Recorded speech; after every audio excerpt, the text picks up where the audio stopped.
Welcome, freaks and fiends. Episode 3 of Talk with the Doctor. This week, all of us in the Horrorverse are preparing for the return of the Ghostface Killer. And with 6 movies currently in the franchise, I couldn't shortchange you with the usual top 5. This week, we'll bonus and review all 6. So let's get the projector rolling and see where each installment lands in the epic slasher series. For a long time, Scream 3 wore the crown as my least favourite entry in the franchise. Roman Bridger never really clicked for me as a killer. But after digging deeper for It's Alive Alive and actually sitting with his backstory, motivations and place in the larger Scream mythos, he grew on me. Context did a lot of heavy lifting there. Scream 6, on the other hand, is the rare Scream movie that moved in the opposite direction for me. I loved it on first watch. The energy was high, the setting change felt fresh, and the franchise confidence was through the roof. But the more you examine it, the more cracks start to show, and unfortunately, there are a lot of them. The biggest issue is consistency. Character arcs are introduced and then quietly abandoned. Tara's flirtation with dark impulses and violence feels like it's setting up something meaningful, possibly even a serial killer trajectory, but it never actually goes anywhere. It's hinted at, teased, then dropped like a plot thread that missed its connecting flight. That kind of narrative indecision is frustrating in a franchise that usually prides itself on structure and payoff. There are also plot holes you can't drive a Ghostface van through, if you're in full investigation mode, that is. Motivations stretch credibility, logistics fall apart under scrutiny, and the rules feel a little more flexible than usual. This is the one Scream film where thinking too hard actively reduces your enjoyment. That said, if you shut that part of your brain off and just let the movie wash over you, Scream 6 is a blast. It's loaded with Easter eggs, deep-cut references, and loving nods to the franchise's past. The New York setting gives the film scale, and that final act is visually striking, chaotic, and packed with some of the most aggressive stab-happy action the series has ever delivered. It's loud, bloody, and unapologetically fun. And honestly, this is still Scream. Even the weakest Scream movie is better than most slashers at their best. Scream 6 may stumble when examined closely, but to quote the possibly late Stu Macher, possibly not depending on how 7 goes, it's a Scream, baby, and still worth the watch. You can check it out now on Paramount+. Before, for a long time, I flat out loathed Scream 3. It felt like the franchise was parodying itself before anyone asked it to. The tonal whiplash from Scream 2 to this was brutal. Where the second film balanced satire and brutality, Scream 3 went lighter, goofier, and far more cartoonish. The violence was toned down, the humour was broader, and the fear factor took a noticeable hit. And then there's the reveal. The long-lost brother angle came out of absolutely nowhere. After 2 films drilling into the idea of copycat killers, media influence, and cycles of violence, suddenly we're dealing with secret siblings and Hollywood conspiracies. At the time, it felt lazy and forced, like the movie was desperately trying to one-up itself instead of staying true to its core themes. But context matters. This was the early internet era. Franchise canon wasn't dissected frame by frame by Reddit detectives yet. World building expectations were lower, continuity errors were forgiven, and long-term planning wasn't the obsession it is now. On top of that, Scream 3 was made in the shadow of Columbine, which reportedly caused major last-minute changes to the script. If the rumours are true, the original plan involved a Stu Macher-led cult of killer teens, but the school shooting suddenly made this story culturally radioactive. That pivot reshaped the entire film. Viewed through that lens, Scream 3 becomes more understandable. Roman Bridger, while initially underwhelming, gains depth when you examine his isolation, resentment, and need for control. He's not just another Ghostface, he's someone trying to rewrite his own narrative by orchestrating everyone else's. That idea actually fits the franchise more than it first appears. The Hollywood setting also adds an interesting meta layer, pulling the series fully into commentary on exploitation, fame, and manufactured trauma. It's messy, sure, but it's not thoughtless. Scream 3 is still uneven, still the softest entry tonally, but it's no longer the embarrassment I once thought it was. It's a product of its time, scarred by real-world tragedy and forced to adapt mid-flight. Flawed? Absolutely. Worthless? Not even close. You can watch Scream 3 now on Paramount+. Scream 2022, or Scream 5 if we're being honest and not pretending titles don't matter, is exactly what it needed to be. It's the Force Awakens of the franchise in the best possible sense. Familiar without being lazy, reverent without being trapped by nostalgia, and confident enough to hand the knife to the new generation. Coming back after an 11-year gap, this movie had an impossible job.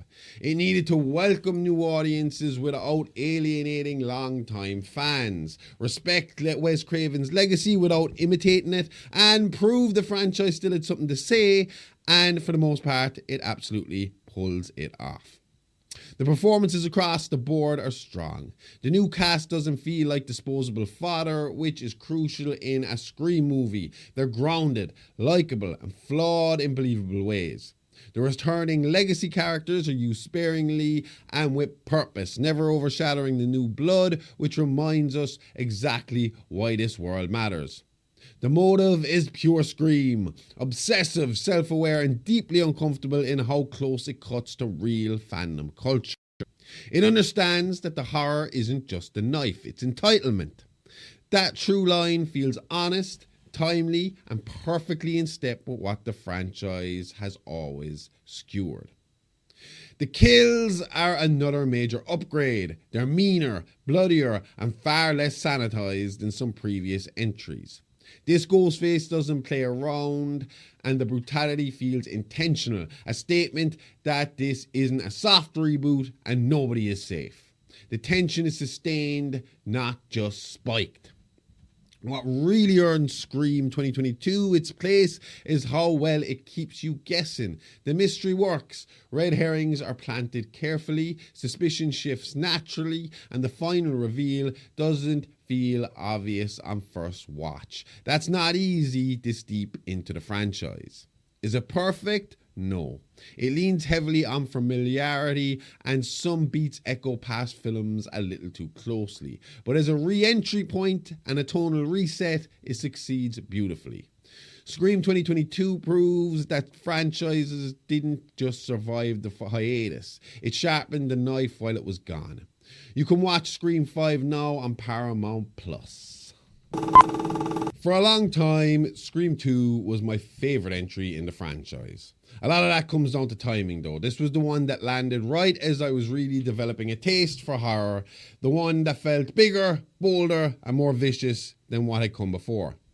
It's also easily the Scream movie I've watched the most, which says a lot about how effective it is as a rewatchable slasher. The kills in Scream 2 are mean. There's no other way to put it. The movie wastes no time letting you know that nobody is safe. And it proves that point in the most brutal way possible. Randy's death. It's still a gut punch. It's sudden, cruel, and completely unceremonious, which makes it one of the franchise's most effective moments. Killing off the voice of the rules was a bold move, and the movie never quite recovers from that loss, intentionally so. Structurally, the film does a great job keeping you guessing. Suspicion shifts constantly. Red herrings are layered throughout. And the sequel's smart commentary about escalation feels sharp. The campus setting expands the world naturally, giving the film scale without losing the sense of vulnerability. That said, the reveal was always been the weak point for me. The killers themselves feel underwhelming once the masks come off. Both characters spend so much time flying under the radar that they don't have much to do outside of the murder. In hindsight, that subtlety becomes a problem. On rewatch, their identities feel obvious far earlier than they should, especially when you know what to look for. The motive works thematically, tying into grief, blame, and the ripple effect of violence, but the execution lacks the punch of the original. There's less emotional weight in the final confrontation, and it never quite matches the tension built earlier in the film. Still, Scream 2 earns its place. It's ambitious, aggressive, and unafraid to hurt the audience. Nostalgia plays a role here, sure, but even stripped of that, it remains a strong sequel that helped prove Scream wasn't a one-hit wonder. Flawed reveal aside, it's a slasher that still cuts deep. You can check out Scream 2 now, also on Paramount+. Scream 4 had an enormous gap to overcome. 11 years had passed since Scream 3, and like Scream 2022 later would, this film had to reintroduce audiences to Woodsboro while proving the franchise still mattered. The difference is that Scream 4 wasted absolutely no time carving out its own identity while staying fiercely loyal to the original's DNA. On release, the film wasn't critically embraced the way it should have been. And honestly, that's because Scream 4 arrived before people were ready for what it was saying. Its commentary on online fame, validation, and manufactured victimhood landed at a time when influencer culture was still in its infancy. Looking back now, the film feels eerily prophetic. What once seemed exaggerated now feels painfully accurate. And that's why Scream 4 has aged like fine wine. Tonally, it's vicious. This is one of the most relentless entries in the franchise. The gore is noticeably leveled up, in line with early 2010s horror trends, but it never feels gratuitous. The violence has purpose. This Ghostface is fast, aggressive, and unforgiving, giving the film an edge that some earlier entries softened.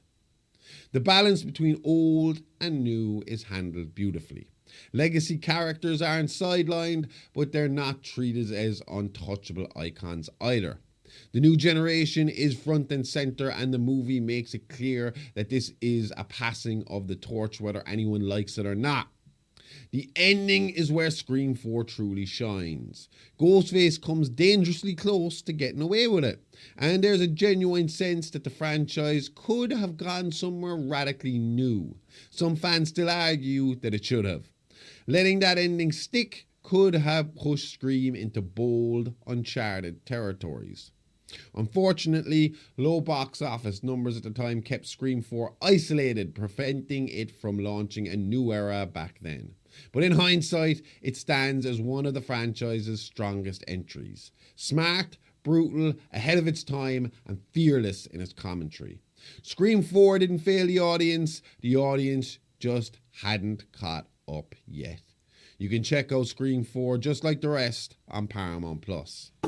And number one with a bullet to the head, this is the movie that took a tired, blood-soaked genre out back, slapped it across the face, and dared it to evolve. Scream didn't just revive the slasher, it reprogrammed it. Self-aware without being smug, funny without defanging the horror, and brutal enough to remind audiences that jokes don't stop knives.